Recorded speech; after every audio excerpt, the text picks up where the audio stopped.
I found out my entire family skipped my business launch. The moment I looked at the 6 empty tables I had reserved just for them and realized not one chair had been touched, not even moved an inch. My mom didn't call. My dad didn't text. My brother didn't even pretend to care. And when I finally checked my phone, there it was, one message that honestly felt worse than if they had just said nothing. "We're at Jason's poker night. He needs us tonight." That was the night everything shifted for me. The night I understood exactly where I stood in my own family. And before I go any further, if this story speaks to you even a little, only if this story truly resonates with you, go ahead and like the video, subscribe to the channel, and drop a comment, telling me where you're watching from and what time it is. Where you are, I always read them, and it reminds me I'm not as alone as I felt that night. My name is Emily Carter. I'm 29 years old, and this was the night my family chose my brother over me one last time. The night that changed everything. So, let me take you back a little, because none of this came out of nowhere. It never does. I opened my cafe after 2 years of working double shifts, saving every dollar, skipping vacations, skipping birthdays, even skipping holidays, because I had this one goal I wanted. Something that was mine. Something I built without asking anyone for help. And I thought maybe, just maybe, when it finally happened, my family would see me differently. Not as the quiet one, not as the one who just gets by, but as someone who actually did something that mattered. And I remember that morning so clearly. I called my mom while I was setting up chairs and I said, "Hey, you're coming tonight, right? I saved you.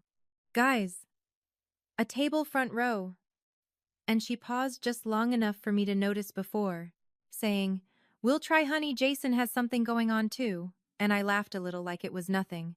But it wasn't nothing, because Jason always had something, and somehow his something always came first. It didn't matter if it was a last-minute poker game or some random hangout with his friends. My parents would show up for him every single time, no questions asked, no hesitation, and me, I got, "We'll try." I I should have known right then, but I didn't. I still set up 6 chairs. I still placed the little reserved signs. I still made sure their table had the best view of the room. And when people started coming in, smiling, congratulating me, asking about my story, I kept glancing at the door, waiting for them to walk in like they always did for him. And by the time the place was full, and the music was playing, and people were raising glasses, I was still looking at that door, and those 6 empty seats, and telling everyone, "They're on their way." Even though deep down I already knew they weren't coming. What I didn't know yet was why they chose him that night. Specifically because later I would find out something about that poker night. Something they never told me. Something that would make this whole thing a lot worse than just being ignored. I grew up in a house where everything felt normal on the surface, but the details always told a different story, and it took me years to realize that what I thought was just how families are was actually something else entirely. When I was 8 years old, I remember bringing home a drawing from school. It was nothing special, just a picture of a little cafe with my name on the sign. Even back then, I liked the idea of having something of my own. I showed it to my mom in the kitchen, and she smiled for a second before saying, "That is nice, honey, go put it on the fridge." But right as I reached for a magnet, Jason walked in holding a crumpled piece of paper with a test score on it, and suddenly everything shifted. She turned to him immediately. "Jason, what did you get?" And when he said he passed barely, she hugged him like he had just won something huge. My drawing never made it to the fridge. I do not even remember where I put it after that. And moments like that kept happening, small enough that I could ignore them, but frequent enough that they started to feel like a pattern. Birthdays were another thing. Mine were always quiet. A cake, a few gifts, dinner at home. But Jason's birthdays were events, balloons, decorations, a dozen people, sometimes more. I remember one year when I was 13, my dad said we could not afford a party for me because things were tight that month. But 2 weeks later, Jason decided he wanted to celebrate his half-birthday as a joke, and somehow that turned into a full backyard barbecue with music and guests. And I remember standing by the window watching people laugh outside while holding a slice of leftover cake from my own birthday that no one had really celebrated, and I told myself it did not matter, because I did not want a party anyway even though I did. School events were the same. My mom missed my debate finals because Jason had a basketball practice. She said she could not be in two places at once, but somehow she always managed to be wherever he was. I remember calling her after I won first place, and she said, "That is great, sweetheart. I am proud of you." But I could hear the gym noise in the background, and her voice was distracted like she was already focused on something else. And I told her it was fine. I always told them it was fine because that he was easier than asking why I was never the priority. And my dad, he was quieter about it, but he followed the same pattern. He would help Jason fix his car, spend weekends, teaching him things, talking about business ideas with him. But when I asked for help with anything, he would say, "You will figure it out. You are independent." And for a long time I thought that was a compliment, until I realized it just meant I was on my own even. Holidays had this unspoken rule. Gifts for Jason were always something big. Something. He wanted something that took planning and thought, while mine were practical things. Things I needed. I got a new coffee maker one year, which in hindsight is almost funny considering where I ended up, but at the time it just felt like another reminder that no one really saw me for who I was or what I wanted. And the thing is, none of this was ever loud. There were no arguments, no big fights, no one saying anything cruel directly. It was quiet, it was consistent, and it was easy to overlook. If you were not paying attention, but I was paying attention. And by the time I was in my 20s, I stopped expecting anything different. I stopped asking. I stopped hoping, and I focused on building something for myself. Because if I could not rely on them, then at least I could rely on me. And that is why that night mattered so much. Because for the first time I thought maybe things could change. Maybe they would finally show up for me. The way they always showed up for him, but what I did not realize was that they were not just choosing Jason again that night, they were choosing something else too. Something I had never seen before. And when I finally found out what was really happening at that poker night, it made every single memory from my childhood make a lot more sense. The first time things actually started to change for me was not loud or dramatic. It was quiet and honestly a little unexpected. I was 27, working two jobs, one in the morning at a small bakery and another at night doing bookkeeping for a local auto shop, and in between those shifts I would sit at this tiny corner table with a laptop that barely worked, sketching ideas for my own place. I did not tell anyone at first, not even my family, because I already knew how that conversation would go. It would be a polite smile, maybe a "that is nice," and then somehow it would turn into a conversation about Jason again, so I kept it to myself and just kept building little by little until one afternoon the owner of the bakery, Mr. Collins, watched me reorganize his entire front display without being asked, and he said, "You ever thought about running your own place?" And I remember laughing because it felt too big to even say out loud. But he did not laugh. He just looked at me and said, You already think like an owner." And that was the first time someone said something like that to me, and actually meant it. After that, things moved faster than I expected. He introduced me to a friend who was looking to lease out a small space about 1,200 square feet.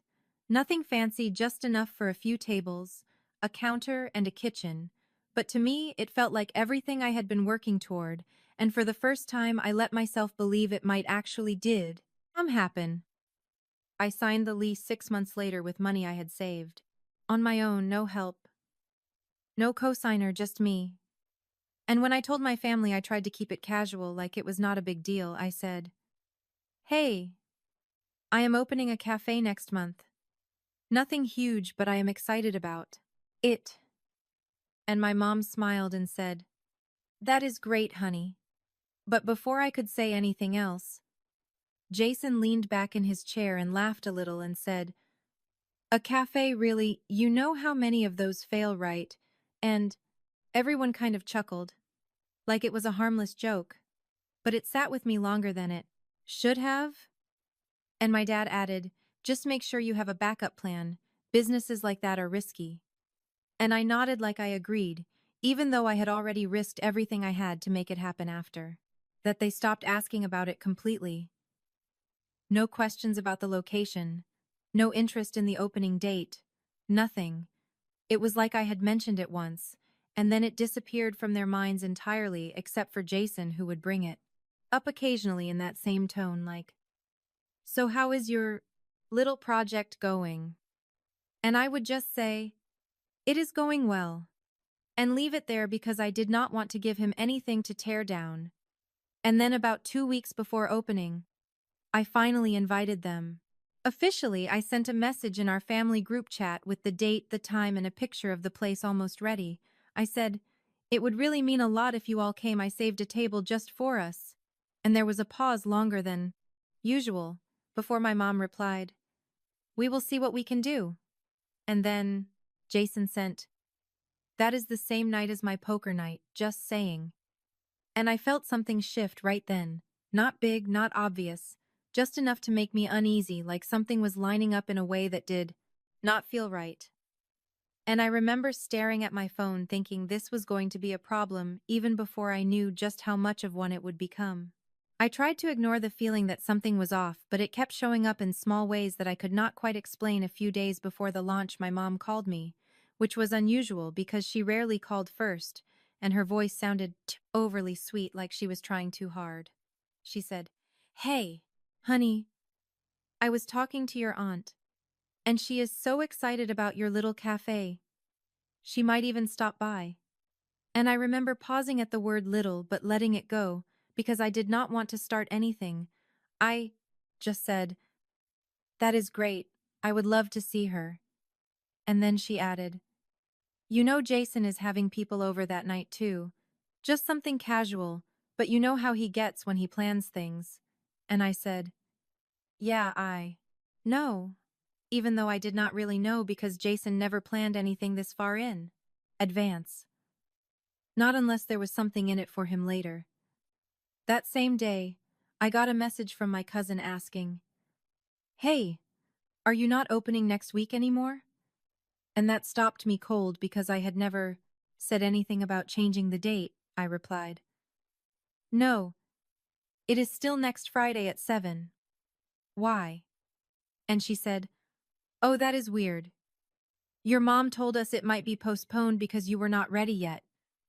And I just stared at my phone for a second, trying to process what I had just read, because that was not just a misunderstanding, that was a full sentence that she chose to say to someone else, and I had no idea why. I called my mom right away and tried to keep my voice steady. I said, "Hey, did you tell people I postponed the launch?" And she hesitated just long enough again before saying, "Oh no, I just said you might be overwhelmed and might push it back. I did not want people showing up if you were not ready." And I said, "I am ready. It is happening Friday." And she laughed softly like I was overreacting and said, "Okay, okay. No need to get worked up. We will be there if we can." And that phrase again, "if we can," it kept showing up like a quiet excuse that no one questioned. The next day, it got worse. One of my Gatlagam old coworkers texted me, "I heard you are doing a soft opening. Only friends of friends kind of thing. Good luck." And I did not even know what that meant, because I had never said anything about a soft opening. This was supposed to be my actual launch, the one I had worked toward for 2 years, and suddenly people were hearing different versions of it all, coming from the same place. And I started to realize this was not random. This was being shaped and passed around like a story that did not include me. I went to my parents' house that evening because I needed to hear it in person. I walked into the living room and Jason was there with a few of his friends, laughing, talking about his poker night like it was some big event, and my mom was in the kitchen. setting out snacks like she always did for him. I said, "Why are people telling me my launch is postponed?" And the room went quiet for a second before my mom said, "Emily, calm down. We were just trying to manage expectations." And I said, "Whose expectations? Because no one asked me." And Jason leaned back in his chair, smirking just slightly, and said, "Maybe people just are not that interested. It is not a big deal." And that was the moment something inside me dropped. Not loudly, not dramatically, just gone. Because it was not just that. They were not coming anymore. It was that they were making sure no one else saw it as something worth coming to either. And as I stood there realizing that the story of my launch was being rewritten without me, I understood that this was not just about being ignored. This was something else entirely, and I still had no idea how far it had already gone. After I left my parents' house that night, I sat in my car for a long time, with my phone in my hand staring at the same messages over and over, trying to figure out how things had gotten that twisted without me noticing sooner. I told myself there had to be some way to fix it, some way to undo whatever I had been said so. I started calling people one by one. I called my aunt first because she had always been the most supportive. And when she picked up, I said, "Hey, I just wanted to make sure you got the right information. The launch is still happening Friday at 7. It is not postponed." And she sounded surprised, like genuinely confused. She said, "Oh, your mom told me you were overwhelmed and might not be ready yet. I did not want to pressure you." And I explained everything as calmly as I could, and she said she would try to make it. But I could hear the hesitation now, like the certainty was already gone after that. I started texting people individually, correcting what had been said, sending them the actual details, even sending photos of the place almost finished, just to prove it was real. I sent out over 20 messages that night, and by midnight I had maybe 5 replies, and all of them sounded the same. "I will see if I can make it," or "keep me posted," or "maybe I will stop by if I am free." And none of those sounded like the kind of support I thought I had built over the years. The next morning I went further. I sent out an email to everyone I had invited originally. I wrote everything clearly: the date, the time, the address. I even included a small thank you at the end, saying it would mean a lot to me if they came. And I read it 3 times before hitting send just to make sure it sounded right and not desperate, even though that is exactly what it felt like.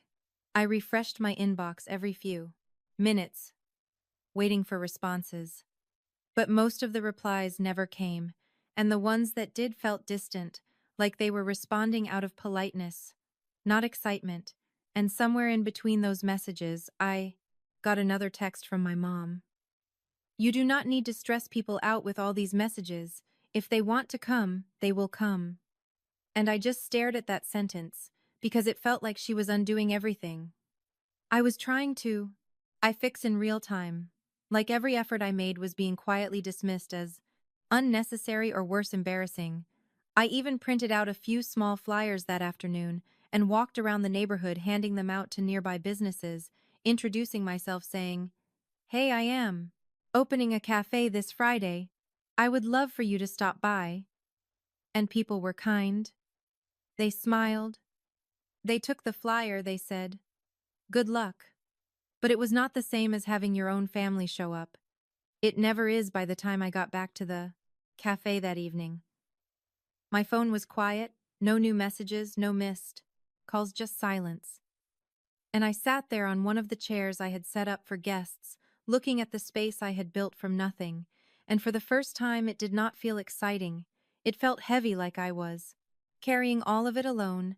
I checked the family group chat one more time and saw Jason had posted a reminder about his poker night with a time and address, and a bunch of people reacting to it, laughing, planning who was bringing what, and I realized that his event was getting more attention than mine ever had without him even trying. And that was when it finally settled in. There was nothing else I could do. No more calls, no more messages, no more explaining, because the story had already been decided. And I was not part of it anymore. And sitting there in that quiet space, surrounded by everything I had worked for, I felt something I had not let myself feel in a long time. Not anger, not even sadness, just this deep, empty kind of isolation. Like I had built something real but somehow ended up completely alone inside it. The day of the launch came whether I felt ready or not. And I woke up earlier than usual. Not because I had to, but because I could not sleep. My mind kept replaying everything, the messages, the silence, the empty promises, and for a moment, I just lay there staring at the ceiling, trying to convince myself that it did not matter who showed up as long as I did. I got to the cafe before sunrise around 6:10 the morning, and the street was still quiet.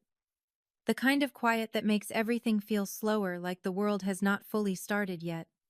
I unlocked the door, stepped inside, and turned on the lights one by one, and for a second it looked exactly how I imagined it. Months ago, warm, clean, ready, and I just stood there in the middle of the room, holding my keys, thinking this is it. This is what all of that work was for. I spent the next few hours setting everything up again, even though it was already done. I adjusted chairs, wiped down tables, straightened menus, anything to keep my hands busy, because the moment I stopped moving, my thoughts would catch up to me, and I was not ready for that yet. By noon, a few early customers came in. People from the neighborhood. Mostly curious, some ordered coffee. Some just looked around and said they would come back later. And I smiled, thanked them, made small talk like everything was normal. Like this was just another day and not the day I had built my entire life. Around by the afternoon, the place started to fill a little more. Not packed, not overwhelming, just steady enough to feel real.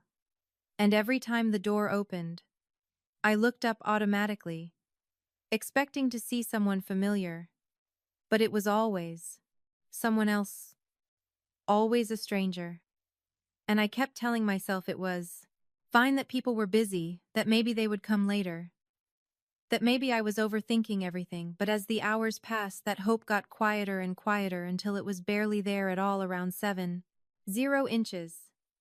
The evening, the time I had told everyone to come, I paused behind the counter and looked at the 6 tables I had set aside, the ones with the small reserved signs still in place untouched, and I do not know why, but I walked over and adjusted one of the chairs like that would somehow make a difference.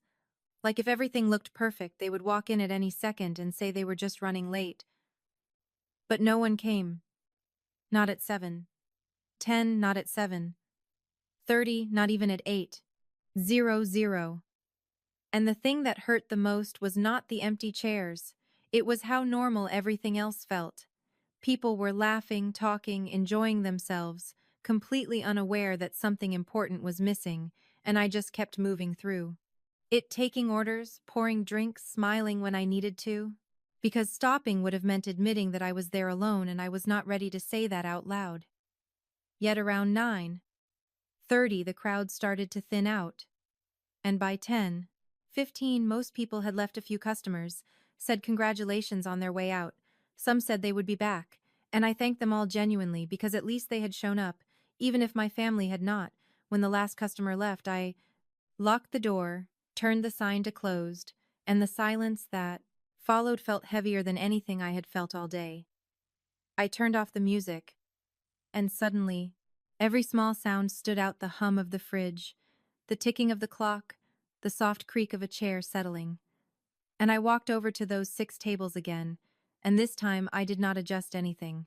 I just stood there looking at them exactly as they had been all night, untouched, unused, waiting for people who never came. And I sat down in one of the chairs and let out a breath I did not realize I had been holding for hours. And for the first time that day, I stopped pretending everything was fine. I did not cry. I did not get angry.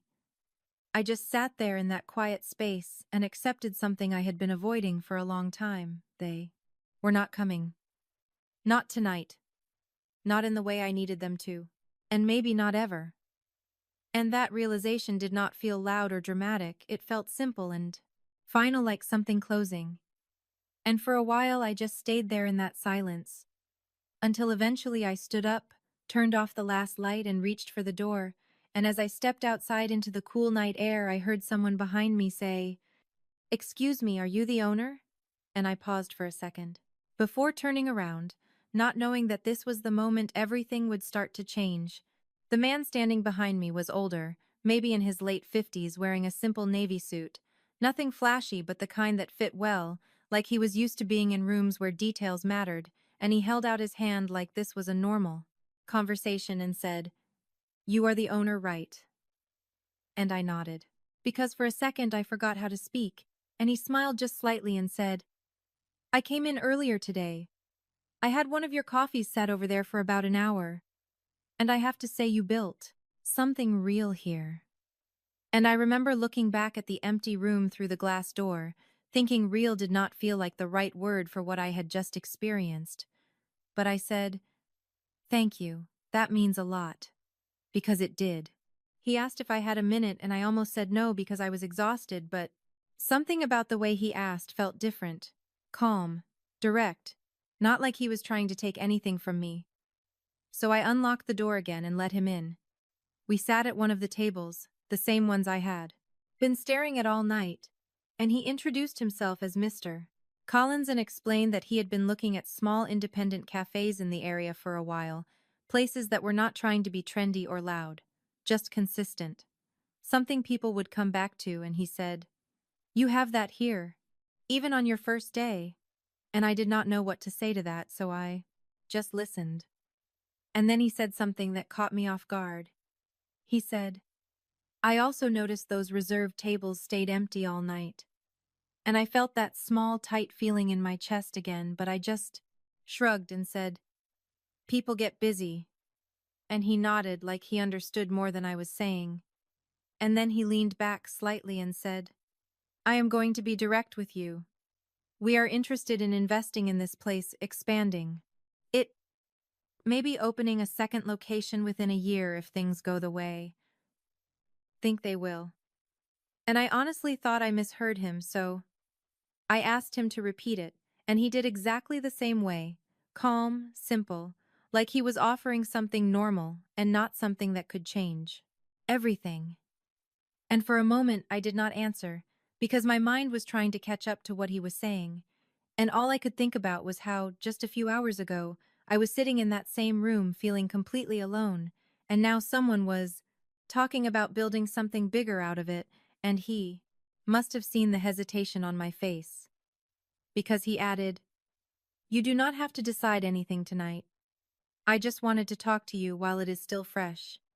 I have seen a lot of businesses on there opening day, and most of them do not feel like this." And I asked him what he meant by that, and he said, "Most of them try too hard. This one does not. People notice that." And we talked for maybe another 20 minutes about small things, the neighborhood, the menu, the hours. Nothing too heavy, just enough for me to realize he was serious and not just saying things to be polite. Before he left, he handed me a card and said, "Call me tomorrow if you are interested. We can go over numbers." And then he walked out just like that, like it was the most normal conversation in the world.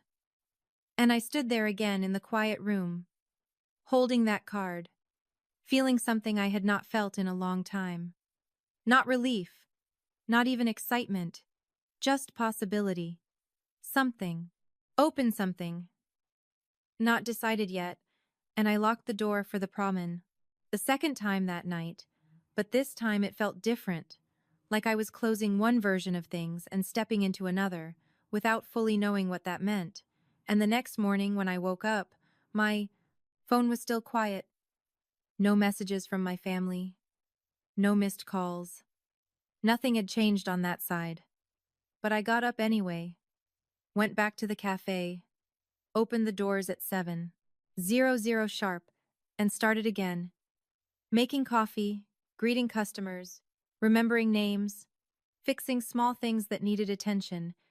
And over the next few days, I kept doing that, showing up early, staying late, learning what worked, what did not, adjusting without asking anyone for advice because there was no one to ask. And slowly things started to shift. People came back. They brought friends. They left reviews online, mentioning the atmosphere, the consistency, the way it felt like a place you could sit and stay for a while. And I did not talk about the launch anymore. I did not bring up the empty tables or the messages or any of it. I just focused on what was in front of me and built on that day by day, and somewhere in the middle of all of that I realized I had not checked the family group chat in a while. And when I finally did, it looked exactly the same as before. Jokes, plans, reminders. For Jason's next thing, nothing about me, nothing about what I was building. And for the first time, that did not hurt the way it used to. It just felt distant, like something I used to be part of, and now I was not. And as the first week turned into the second, and the second into the third, I found myself looking at that business card more often, thinking about what it theirs could mean not just for the cafe, but for me, and for the cat. First time I started to consider that maybe this was not just a small place on a quiet street. Maybe this was the beginning of something a lot bigger than anyone in my family ever expected. About 3 weeks after the launch, I finally called Mr. Collins back. I remember standing behind the counter early in the morning, before opening, holding his card in my hand like it weighed more than it should. And I said, I am interested, but I need to understand everything clearly. And he did not rush me. He set up a meeting that same afternoon at a small office downtown. Nothing flashy, just a clean space with a long table and a few folders laid out already organized. And when I sat down, he walked me through everything step by step, the numbers, the projections, the risks, the expectations. And for the first time in my life, someone was not simplifying things for me or talking around me. They were speaking to me like I was capable of understanding all of it and making decisions that actually mattered. And I listened carefully, asked questions, took notes. And at the end of that meeting, he looked at me and said, You built this on your own, that tells me. More than any spreadsheet ever could. And that sentence stayed with me longer than anything else, because no one had ever said something like that, without adding a condition or a doubt to it. We signed the initial agreement a week later. Not a full buyout. Not anything that would take control away from me, just a partnership, structured in a way that allowed me to expand without losing what I had created. And when I walked out of that office holding those documents, I felt something shift again. Not like that night at the cafe, not uncertain this time. It felt steady, like I had stepped into something I had been preparing for without realizing it. The changes did not happen all at once. They never do. But they started showing up in small ways. First, I hired one part-time employee, then another, which meant I could step out from behind the counter for a few hours each day and actually look at the business. From a distance, I updated the menu, streamlined the ordering process, added a few items that customers had been asking for. And within a month, we were not just steady, we were growing. I had a simple black apron with the cafe's name stitched on the front, something I ordered online without thinking too much about it. But one morning, as I tied it on before opening, I caught my reflection in the glass door. And for a second, I just stood there looking at it. Not because it was impressive, but because it was mine. I also had a small nameplate made for the office space in the back. It just said Emily Carter, owner. Nothing else. No extra titles, no decorations. And I placed it on the desk, even though most people would never see it, because I needed to see it. I needed something physical that reminded me this was real, and not something that could be taken away by someone else's opinion. As the weeks went on, Mr.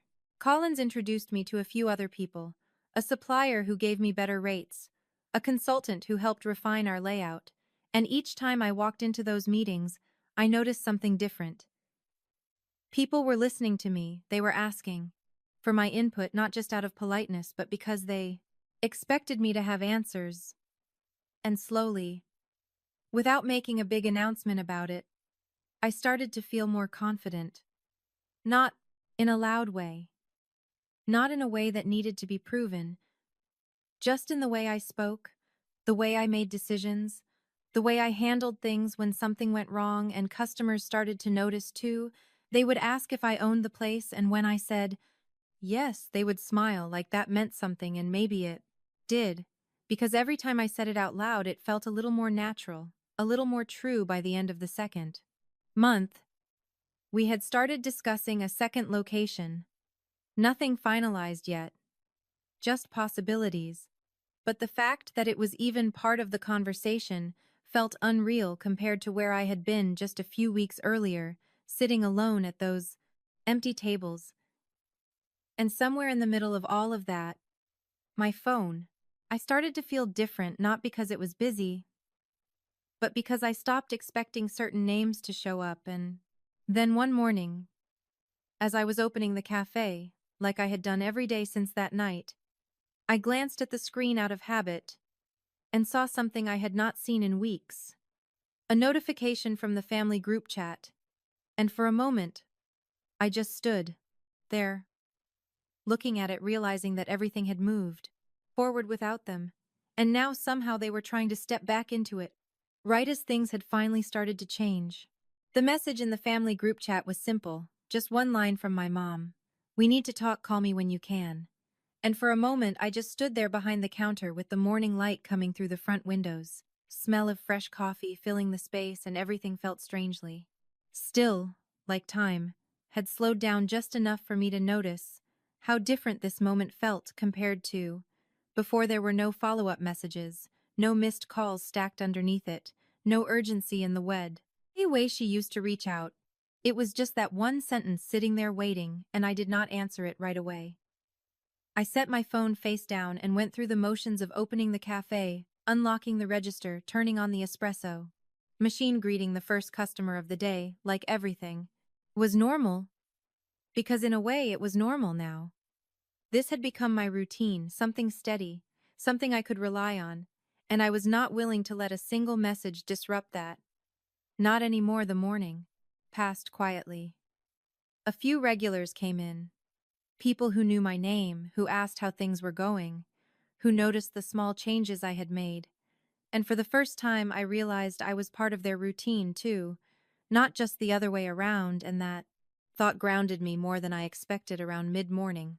I finally picked up my phone again and opened the message, and for a second I considered ignoring it completely, just letting it sit there unanswered like so many of my messages had been before, but something about it felt different. Not urgent, but deliberate, like they had waited to reach out until they knew something had changed. And that was when I noticed the next message underneath it from my dad, sent just a few minutes later. "Call your mother, it is important." And then another from Jason, which surprised me more than anything else. "Hey, we heard about the cafe, we should catch up." And I paused there, because that sentence did not make sense. Not in the context of everything that had happened. They already knew about the cafe. They knew about the launch. They knew about everything. So what exactly had they heard now? I locked my phone again without responding, because I needed a minute to think, not react, not fall back into old patterns, just think. And as I moved through the rest of the morning, that question stayed with me. What changed? What did they suddenly know that made them reach out like this? Because it was not about the cafe itself. It never had been, and I could feel that this was leading somewhere, something bigger than just a conversation, something that had already started without me being part of it. Yet around noon the door opened, and Mr. Sellis Collins walked in, which was not unusual anymore. He had started stopping by once or twice a week just to check in, and we talked briefly about a few updates. A new supplier, a potential location for the second space. Nothing too heavy, just normal business conversation. But before he left, he said, "You might want to check your email when you have a minute, something went out this morning." And I nodded, thinking it was just another update or document. But when I finally stepped into the back office and opened my laptop, I saw it right away. An article from a local business site featuring the cafe. A full write-up about the launch, the concept, the growth, and at the center of it, a mention of the investment. Not vague, not private, but clear. Specific numbers laid out in a way that anyone reading it would understand exactly what was happening, and I just sat there staring at the screen because suddenly everything made sense. The messages, the timing, the tone. They had not reached out because they cared, they reached out because now there was something they wanted to be part of, something they had ignored until it became valuable. And as I closed the laptop slowly, I realized this was not going to be a simple conversation. This was going to be something else entirely. And my phone started vibrating again on the desk. Another call, another message. And I did not pick it up. Not yet. Because for the first time, I understood that whatever came next was not going to be about explaining myself. It was going to be about deciding how much of them I was willing to let back in. And as I looked at the screen lighting up again, I knew they were about to say something they could not take back, and I was not sure they realized just how much had already changed. I let the phone ring 3 more times before I finally picked it up, not because I was nervous, but because I wanted to answer it on my terms, not theirs. And when I said hello, my mom's voice came through immediately a little too quick. A little too warm, like she had been waiting right by the phone. She said, "Emily, finally we have been trying to reach you all morning. We saw the article. Why did you not tell us any of this?" And I leaned back in the chair in my office, looking at the closed laptop in front of me and said calmly, "I did tell you about the cafe, remember the launch night, the one you did not come to." There was a pause on the other end, not long, but enough to feel, and then she said, "That is not what I mean, I did not know about the investment or how big this was getting. You should have told your family things like this." And I let that sit for a second before responding. "I did not know I needed to earn your attention first." She exhaled, like she was trying to stay patient, and said, "Emily, do not make this into something it is not. We are just surprised. That is all. Your father is here too. He wants to talk to you." And I could hear movement in the background before my dad's voice came on. More direct. More measured. "Emily, we are proud of you, but we need to have a serious conversation about what this means going forward." And I asked, "What does it mean to you?" And he said, "It means you are dealing with larger amounts of money now. Partnerships, legal agreements, these are things you should not be handling alone. We can help you manage this. Make sure you are making the right decisions." And I almost smiled at that, not because it was funny, but because it sounded so familiar, like something he would have said years ago, about something small and manageable, except now it was different. Now I had already made those decisions without them, and they were working, so I said, "I already have people helping me with that." And he replied, "Who this Collins guy? You barely know him, Emily. This is exactly why we need to be involved. You need people you can trust." And that word trust landed in a way that made everything else go quiet for a second, and I said, "I did trust you. I trusted that you would show up for me once, just once. And you chose something else instead." There was another pause. Longer this time, and then my mom's voice came back softer, but with something underneath it that felt more pointed. "You are holding on to one night like it defines everything that is not fair," and I said, "It was not just one night, you just noticed it because now there is something you want." And she immediately responded, "That is not true. We just want to be part of your life. Emily, you are our daughter." And I nodded even though she could not see me and said, "I have always been your daughter." That did not change when the article came out. And for a moment no one said anything. And then Jason's voice came in suddenly, like he had been listening the whole time. He said, "Look'em, let us be real here. This is a good opportunity for all of us. You have something going now and we can help you take it further. I know people I can bring in. I can handle some of the business side of things. You do not have to do everything yourself." And I closed my eyes for a second because that was it. That was the part they had not said out loud until now. Not concern, not pride, but access. And I asked him quietly, "So you want in?" And he said, "I am just saying it would be smart to keep it in the family." And I opened my eyes. Again looking at my reflection, faintly visible in the dark screen of the laptop, and said, "You were not interested when it was just me and empty tables. Why are you interested now?" And he did not answer right away. And in that, silence. Everything finally settled into place, not just for me, but for them, too. Because they could hear it in my voice, that this was not the same conversation we had always had.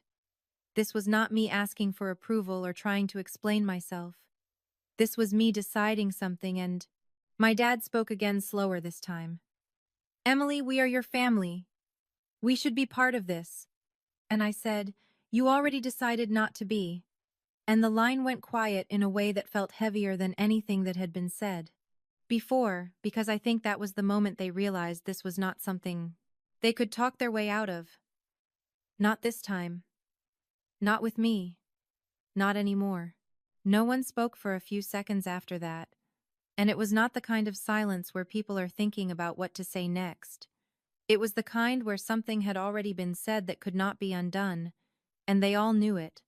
My mom was the first to break it, her voice softer now, but not in a comforting way, more like she was trying to regain control of something slipping out of her hands. "Emily, we are not your enemies here. We are trying to help you. You are taking this too personally."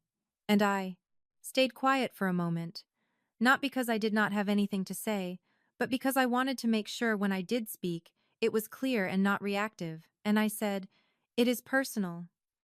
It has always been personal. You just never treated it that way." She sighed, like I was making things harder than they needed to be, and said, "You are being unfair. We have always supported you in our own way." And I asked, "When?" Not loud, not angry, just a simple question, and there was no answer. Not immediately, just that same pause again, and I could almost picture them, looking at each other, waiting for someone else to fill it. And when no one did, my dad stepped in again, his tone firmer now, like he was trying a different approach. "Emily, this is not productive. You are building something important, and we are offering to be part of that in a meaningful way. We can contribute resources, connections, experience. You do not have to do this alone."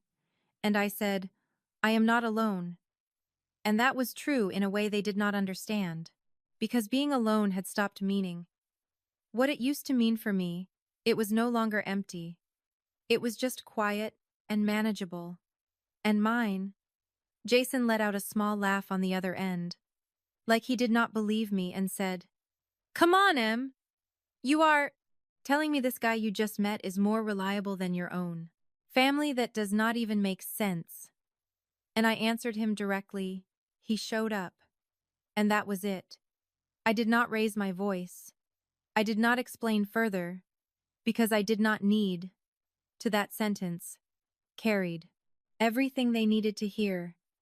And for the first time since the call started, there was no immediate response, no pushback, no attempt to reframe it. Just silence. And I think that was the moment it actually landed for them. Not the argument, not the investment, not the article, but that simple comparison. Someone they did not know had done something they had not, and there was no way to argue with that. My mom tried again, but this time her voice had changed, slightly less certain. "So what are you saying? You do not want us involved at all?" And I took a breath, because this was the part that mattered, the part where I decided what came next.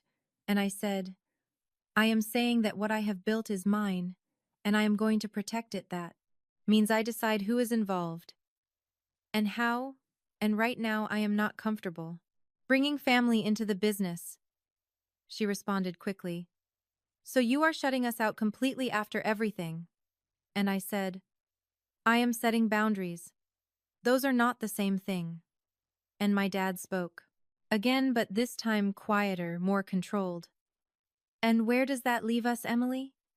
And I thought about that question for a second, because it was not really about business anymore. It was about something bigger, something that had been building for years. And I said, "That depends on what you are willing to accept going forward, because I am not going back to how things were." No one interrupted me this time. No one laughed or dismissed it. They just listened. and that felt different in a way I was not used to, but it did not fix anything. It did not undo what had already happened.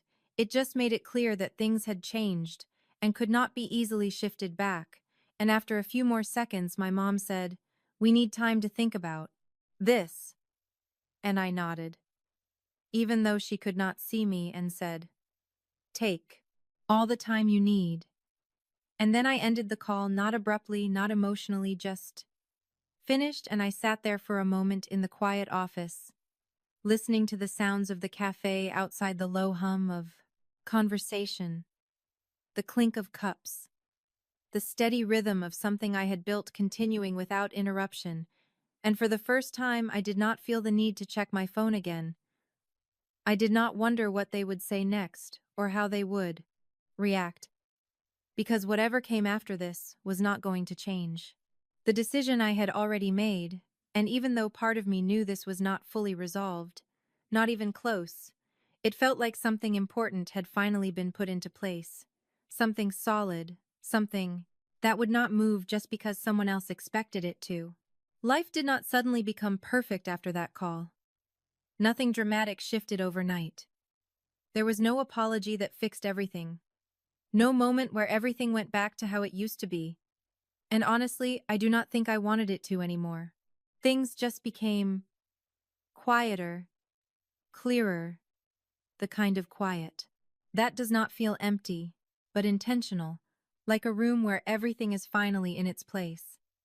The cafe kept growing slowly, steadily, not in a way that made headlines every day, but in a way that lasted. Regular customers became familiar faces. The second location moved from idea to planning, and then to something real with blueprints and timelines and decisions that were mine to make. And for the first time, I was not looking over my shoulder, waiting for someone else to approve it or take it away. I I still heard from my family from time to time, short messages, birthdays, holidays, small check-ins that felt careful, like they were learning how to speak to me again. But something had changed in me too, I know.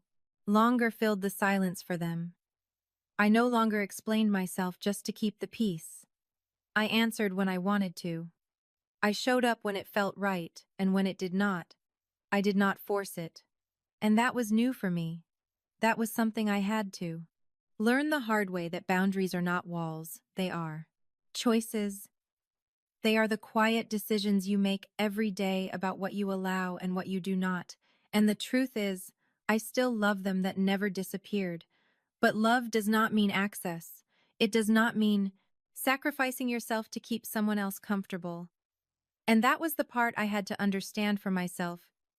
Because for so long, I thought being a good daughter meant being available no matter what. But it does not. It means being honest with who you are and protecting that, even when it is uncomfortable, even when it changes the way people see you. There are days when I still think about that night, the 6 empty tables, the silence, the way I kept looking at the door expecting someone to walk in. And sometimes I wonder what would have happened if they had shown up, if things would have turned out differently. But then I look around at what exists now, at the life I built without waiting for permission, and I realize that moment did not break me. It clarified something. It showed me exactly where I stood, so I could decide where I wanted to go next. And if you are listening to this, and you have ever felt like you were the second choice, like your effort, your dreams, your voice were always just slightly less important than someone else's, I want you to know that you are not imagining it, and you are not wrong for feeling that way. But you are also not stuck there. You are allowed to build something for yourself. You are allowed to step back. You are allowed to choose peace over approval. And trust me, when I say your intuition, that quiet voice that tells you something is off, that voice is not there to confuse you, it is there to guide you. So listen to it. Protect your time, protect your energy, protect what you are building, even if no one else understands it yet. Because one day they might see it differently. But by then, it will not be about them anymore. It will be about you. and what you chose to become. Thank you for staying with. Take me through this story, it means more than you know, because sharing something like this is not always easy. But if it helps even one person feel a little less alone, then it is worth it. My name is Emily Carter. I am 29 years old, and the lesson I want to quote, leave you with, is this: you do not need anyone's presence to prove your worth, only your own consistency and belief in yourself. And if this story stayed with you, take a moment to share your thoughts below. Tell me where you are in your world journey, because you are not alone in this. And if you want to hear more stories like this, there is a whole playlist waiting for you. Stories about growth, about boundaries, about finding yourself when everything else falls apart. And I think you might find something in those that speaks to you too. So stay with me. There is more to come, and maybe the next story will be the one you needed to hear at exactly the right time.